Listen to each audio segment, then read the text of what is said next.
نفرتوں کی آگ سے بچا لے، ہمیں باہمی محبت اور خلوص کی دولت عطا فرما، ہماری غلطیوں کو معاف فرما۔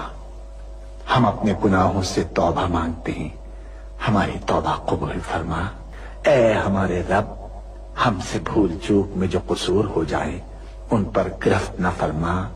مالک، ہم پر وہ بوجھ نہ ڈال جو تو نے ہم سے پہلے لوگوں پر ڈالے تھے۔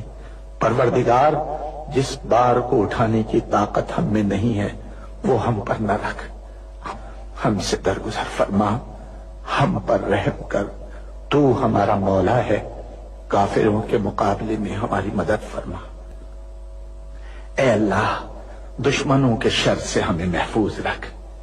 ہمارا یہ پرچم، ہمارا یہ پیارا پرچم عزت و کامرانی کے ساتھ رہتی دنیا تک سر بلند رکھیو۔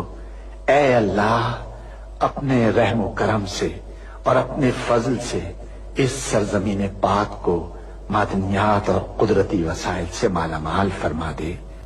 اے اللہ، ہم سب کو حلال کی روزی حاصل کرنے کی توفیق عطا فرما۔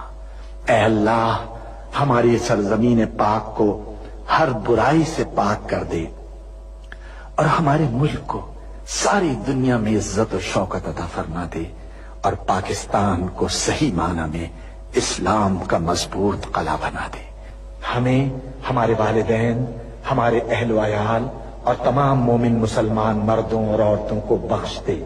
اے اللہ پاک، تو ہماری قبروں میں وحشت کے وقت ایک رفیق عطا فرما دے اور ہمیں قبر کے عذاب سے محفوظ رکھیو۔ اے تمام جہانوں کے مالک، دنیا سے رخصت ہوتے وقت ہماری زبان اور دل اس بات کی شہادت دے رہے ہوں، اشہد ان لا الہ الا اللہ وحدہ لا شریک لہ واشہد ان محمدا عبدہ ورسولہ۔ اے تمام جہانوں کے مالک، ہماری دعا قبول فرما لے، آمین یا رب العالمین۔